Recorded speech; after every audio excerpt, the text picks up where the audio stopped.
CTV News with Carlyle Fiset. Good evening. Thanks for joining us. We begin tonight with a financial lifeline for London's House of Hope. A donation will allow the facility to remain open into next year, with officials promising all 45 residents will avoid a return to homelessness. Daryl Newcomb reports.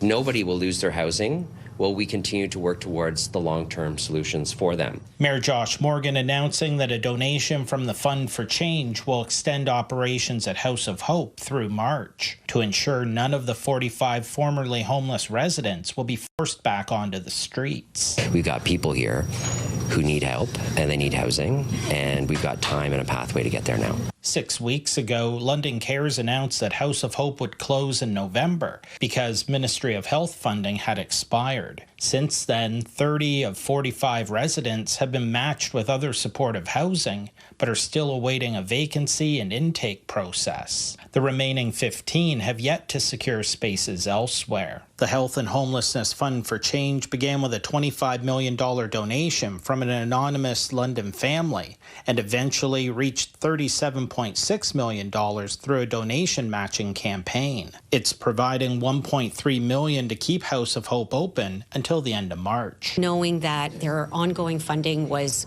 off the table and that there was a significant portion of the people being displaced, we saw that as disastrous. The London Community Foundation highlights House of Hope's impact in the community, greatly reducing its residents' ER visits and interactions with police. We face so much stigma and we face so much negativity most days.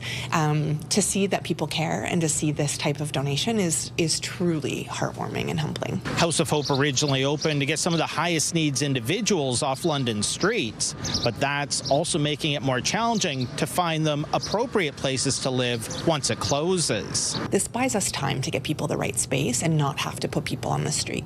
That just makes all of us feel better. The mayor emphasizes that House of Hope was never directly funded by the Ministry of Health, but received those operating dollars through a partnership with London Health Sciences Centre. He believes future highly supportive housing will be funded through a more traditional model. There's been 4 different funding partners over the course of this, and it's always cobbling together funds. Permanent, stable Ministry of Health funded dollars is the ultimate goal that the city has. Daryl Newcomb, CTV News. Officials with the Ontario Nurses Association say a tsunami of new job cuts is sweeping through hospitals across the province. That includes nursing cuts announced at London Health Sciences Centre this spring, which will take effect over the next 3 years. With the latest, here's Brian Bicknell. ONA says it has received notice of hundreds of cuts of registered nurses, nurse practitioners, and other healthcare professionals at long-term care homes and hospitals across the province. And that includes London Health Sciences Centre, where the ONA says 288 nursing positions were cut this past March. And by eliminating registered nurses from these workplaces, from these hospitals, they are not going to see an improvement in patient care. They're not going to see an improvement in patient safety. They're going to see the opposite. According to the ONA, nurses at LHSC filed 269 workload complaint forms in the first 6 months of this year. That compares to 140 in all of last year. Medications could be delayed. Assessments could be delayed.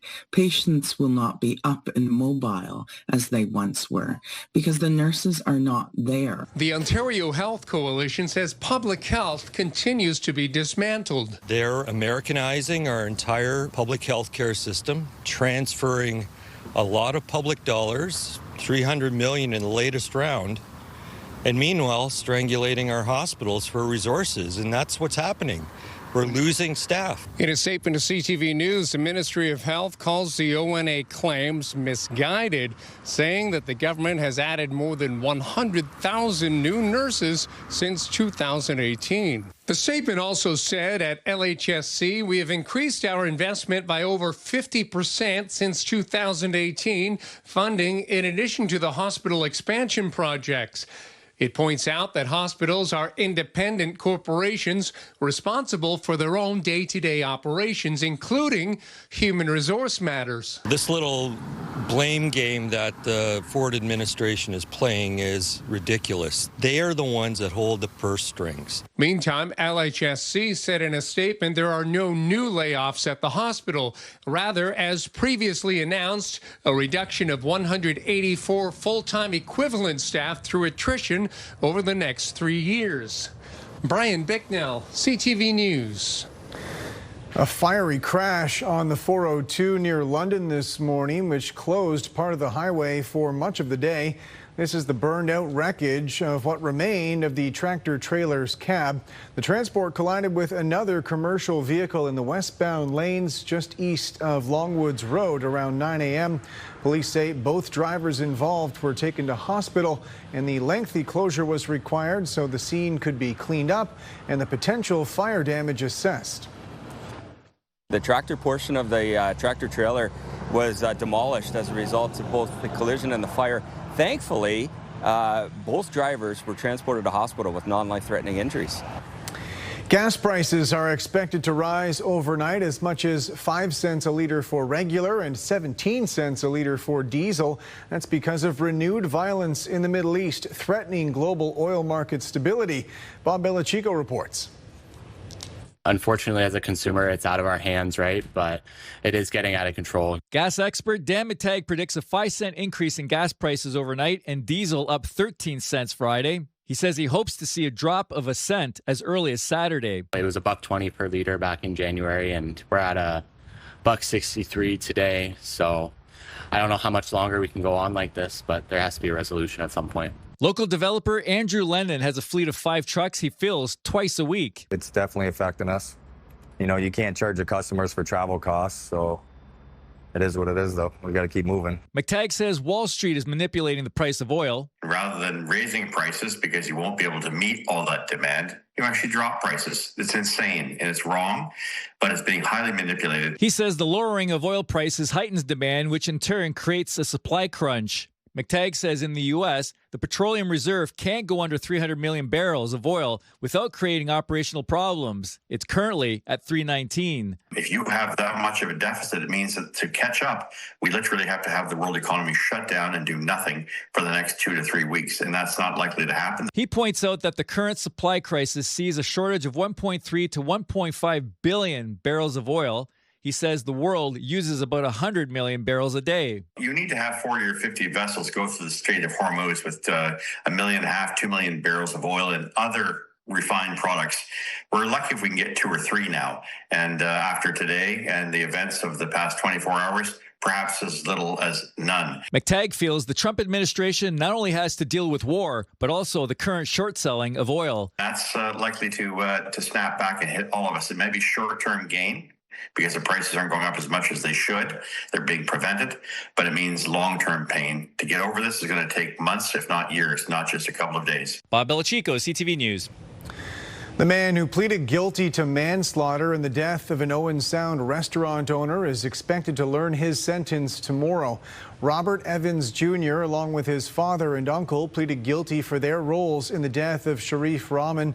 The court heard Rahman died from his injuries suffered when he was punched by Evans Jr., who was attempting to dine and dash. Evans Jr. pleaded guilty to manslaughter, while his father and uncle pleaded guilty to accessory after the fact for helping him flee the country. All 3 are Scottish nationals who have been serving time in pre-trial custody here in Canada. Members of a local Indigenous group are pushing back on the federal government's national nuclear energy plan.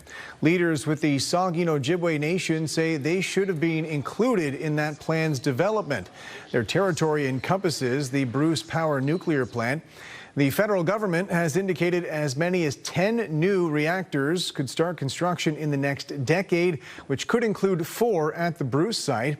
In a statement, the Saugeen Ojibwe Nation chiefs say they've written the Prime Minister indicating they will not endorse any more reactors in their territory without meaningful discussions on Indigenous rights. A warning from officials at Canada's biggest airport about fake AI-generated articles claiming widespread flight delays and cancellations. Abigail Beeman has more on the reality at Toronto's Pearson International. Canadian air travel gridlock. Flight disruptions hit major domestic carriers, unsettling peak summer plans. Inflamed headlines on a number of websites. The problem is, airports say they're not accurate. What we're worried about is that passengers are going to see this information and that it will ultimately impact their decisions, like arriving at the airport earlier than they need to. Toronto's Pearson Airport is warning passengers about a spike in AI-generated, bot-powered articles naming 5 sites. Some of these authors, quote unquote, are writing up to 100 different articles a day, and not only about Toronto Pearson, but airports across North America. This article says there are 26 suspended and 162 delayed flights without a clear timeline. A CTV News analysis of Pearson's departure information Thursday showed only 6 cancelled and 21 delayed.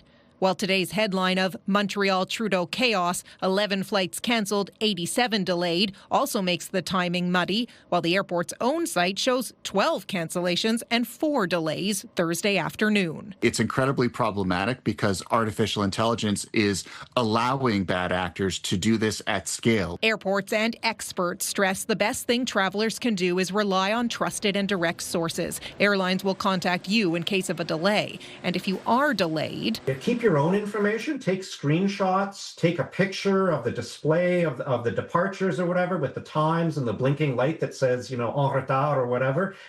Keep track of that yourself if you can, rather than relying on AI after the fact. This is what we call a new vector of cyber insecurity. This tech expert says this type of scam is being seen across all sectors.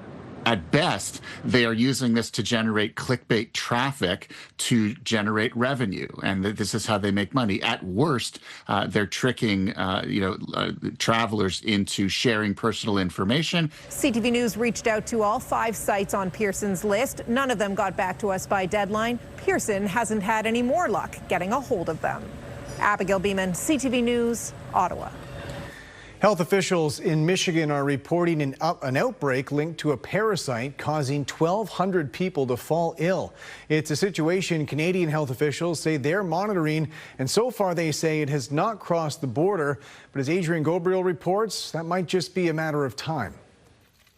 From lettuce to berries, some of these healthy staples found in Canadian kitchens are believed to be carrying a problematic parasite in the United States, where more than 1,000 people have fallen ill and dozens sent to hospital. This is a parasite that's often transmitted through human feces. It's called Cyclospora. The microscopic bug can't be seen by the human eye. In some cases, the parasite can be found in lettuce, cilantro, basil, green onions, raspberries, and snow peas, just to name a few. Contaminated water used on crops has previously been linked to Cyclospora.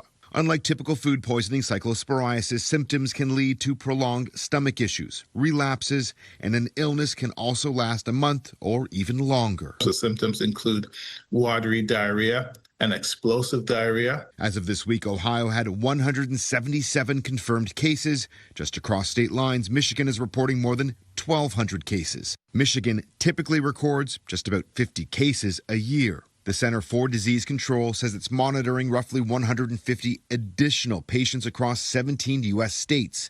The specific source of the outbreak has yet to be identified. An email to CTV News states the Public Health Agency of Canada is not currently investigating any Cyclospora outbreaks in the country. Though with imported fruits and produce regularly crossing the border, the country could face a similar outbreak. It becomes a race to try and find the actual source of contaminated food. An additional challenge: once the parasite has latched on to a fruit or vegetable, it can't simply be washed away. While there's no current outbreak here in Canada, summer travel season is in full swing, and doctors are warning those heading south of the border to try and avoid eating fruits and vegetables from South and Central America, the Caribbean, Southeast Asia, and Africa. Adrian Gobriel, CTV News, Toronto. A public visitation today for London-born country music star Tommy Hunter. A collection of Hunter's accolades were on display near his casket, including his contributions to music in Canada. He hosted the Tommy Hunter Show for 27 years on Canadian television, jump-starting the careers of many country artists. Hunter's loved ones say he was proud of the image he cultivated for himself right up until his death last week at the age of 89.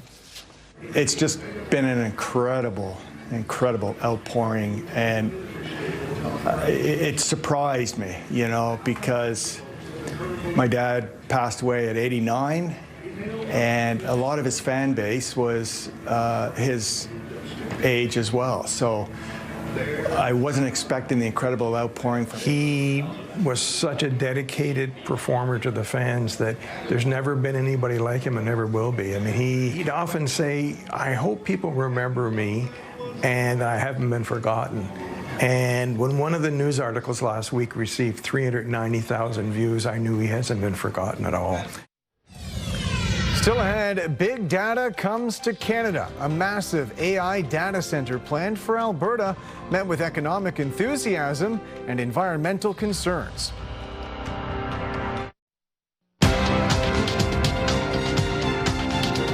Stock markets rose today as easing oil prices brought more calm to financial markets. In Toronto, the TSX gained 265 points. In New York, the Dow added 139, the Nasdaq up 336.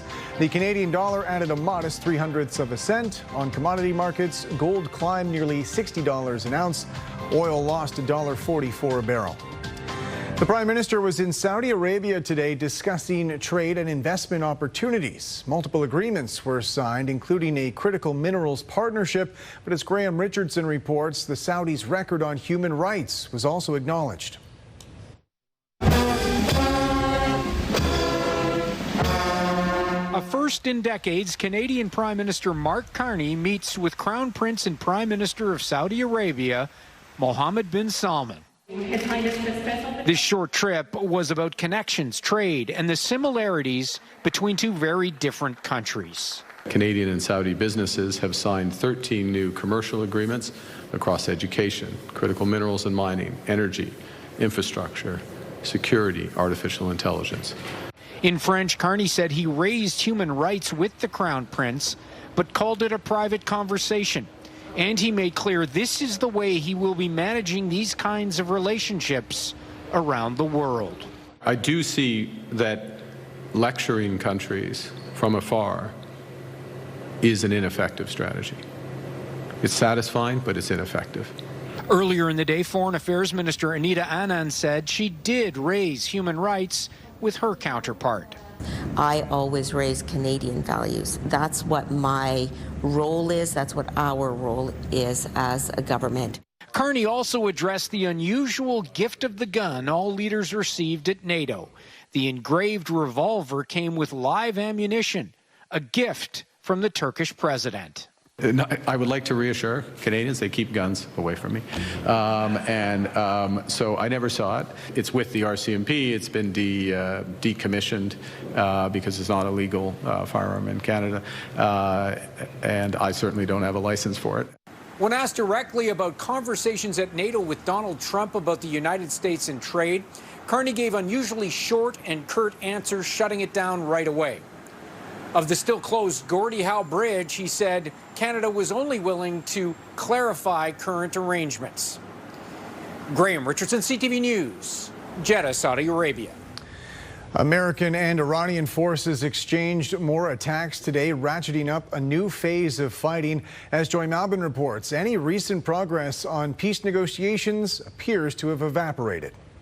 U.S. CENTCOM says it struck about 90 targets, hitting Iran's air defense systems, missile launchers, drone storage sites, hammering away at military infrastructure along the coastline, aimed at stopping Iran's attacks on commercial ships in the Strait of Hormuz, a violation, the president says, of the ceasefire. We just hit them very hard, and I say we hit them 20-1. Every time they hit us, we're going to hit them 20. Iran retaliating, releasing video it says are missiles aimed at U.S. military bases in the Gulf. Sirens blaring in Kuwait, Bahrain, and Qatar. U.S. Gulf allies being drawn back into this conflict. Jordan says it shut down missiles launched from Iran. Clearly losing patience, Donald Trump on Air Force One. They called a little while ago. They want to make a deal so badly. I just don't know if they're worthy of making a deal. I don't know that they're going to honor the deal. That's the problem. Canada calling Iran's attacks on civilian shipping unjustified. The Iranian steps that it continues to take to, it appears, maintain control of the Strait of Hormuz are unacceptable. As massive crowds continue to mourn Iran's slain supreme leader, many making their feelings known. So will U.S. bombs bring Iran back to the negotiating table? We're now focused on reopening something that was open. So what this war has produced is an emboldened, risk-ready Iran, which may well overplay its hand. It's uncertain where things stand. Negotiations for a final deal dealing with thorny nuclear issues were supposed to start today. Joy Melvin, CTV News, Washington. Good evening. We had a few rounds of scattered showers and thunderstorms moving through in advance of a cold front that is slipping its way through the area tonight. So there's still about a 40% chance of showers overnight. Fog will develop as well and waking up to overcast conditions. Thanks, Jason, for this photo of Enzo. If the two of you are heading out for a nice morning walk, expect cloudy conditions and temperatures anywhere between 19 and 20 degrees. Stay with us. I'll take you through your weekend weather forecast coming up. Welcome back on the desk with Julie now. And Julie, we did see some active weather across our region earlier tonight. Is there more of that in store for us as we go through the rest of this week? We do have the chance for a few more showers heading through the overnight. We'll see a little bit of fog, but once again tomorrow, possibility of some thunderstorms in the afternoon. Now our high today hit 29 degrees. That was before the thunderstorms moved through. The humidity felt like the mid-30s. It was still humid and muggy, and it's still quite muggy out there tonight. So normal daytime high 25 and 15. There's the front that's slowly sinking southward. That's what spawned the active weather this afternoon. There were some torrential downpours associated with that cold front. Again, it'll continue to drop southward, and it's actually going to stall just south of the Great Lakes. So as we head through the overnight, skies will remain cloudy. There's some fog. Watch for that overnight and first thing tomorrow morning. Now, as we head into your Friday morning, there's still some showers around. Possibility of a thunderstorm towards Chatham-Kent, Essex County, and Sarnia first thing in the morning. And then mainly cloudy conditions with sunny breaks. We could see some showers develop. Possibility of a thunderstorm in London through the afternoon on Friday. The probability about a 40% chance. And then heading into Saturday, conditions much improved. Lots of sunshine on the way. So some beautiful days Saturday and Sunday. We're going to put those sunny days back to back. Overnight, 19 degrees in the city. Outlying areas anywhere between 18 and 19 and milder along the lake shore. Your Friday forecast highs. Generally along the lake, 24 to 25. As we head into London, 26 degrees and near Long Point, 24 in the afternoon. So not quite as hot. Now we will see a wave of heat move in. Next week, we're expecting temperatures to once again soar into the low 30s, and it'll feel close to 40, but we'll get there in just a second. It's Sunfest, and if you are heading out to Sunfest for your Friday or your Friday evening, please be aware there'll be some showers around, so you'll want to grab an umbrella before you head out the door and just be prepared. 26 degrees in the afternoon. Saturday sunshine, Sunday sunshine, 28 both days, 30 degrees on Monday. A hot week ahead. Lots of kids heading out to camps. Make sure you're dressed appropriately, packing lots of water in the sunscreen, 30 to 31. Again, I mentioned feeling close to 40, so we are in for some very hot and humid conditions next week.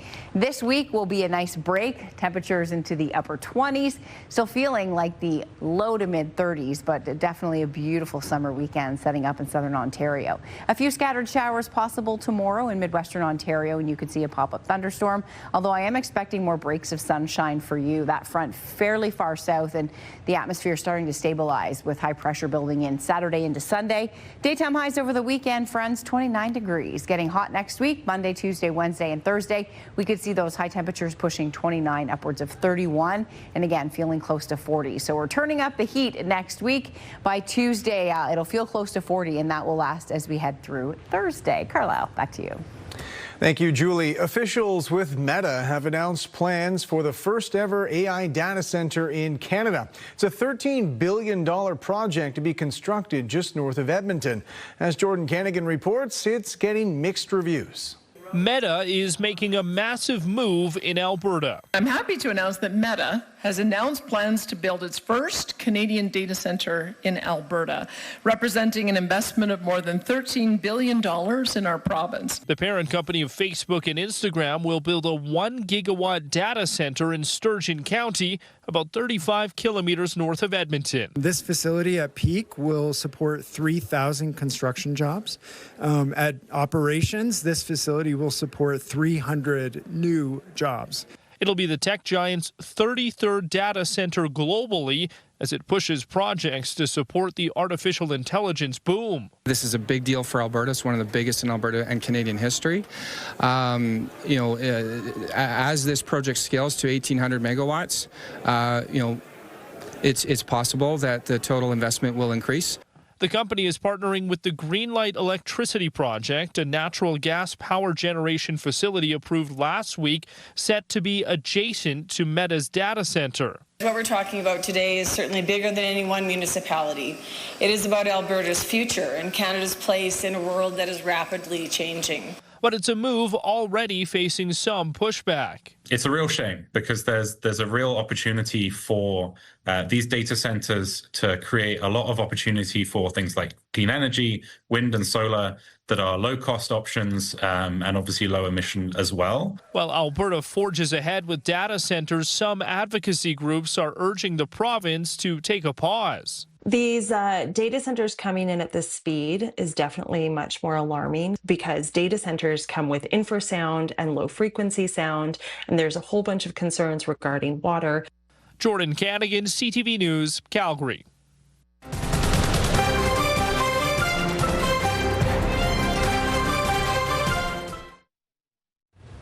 Finally tonight, the London Fire Department is hosting a training program this week, offering high school students a chance to learn about the job with hands-on experience.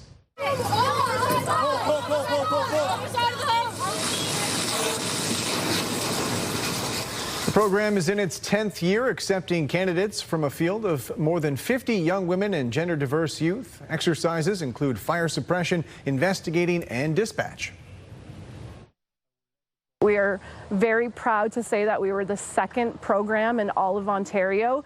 We had other departments come and witness what we developed here, and they took it to their department. So quite a bit of flattery going on when they take it and run with their own program. I want to do a job where I help people in the future, and firefighting is big on that. It's like teamwork, like sports are and things. I was like, seems really cool.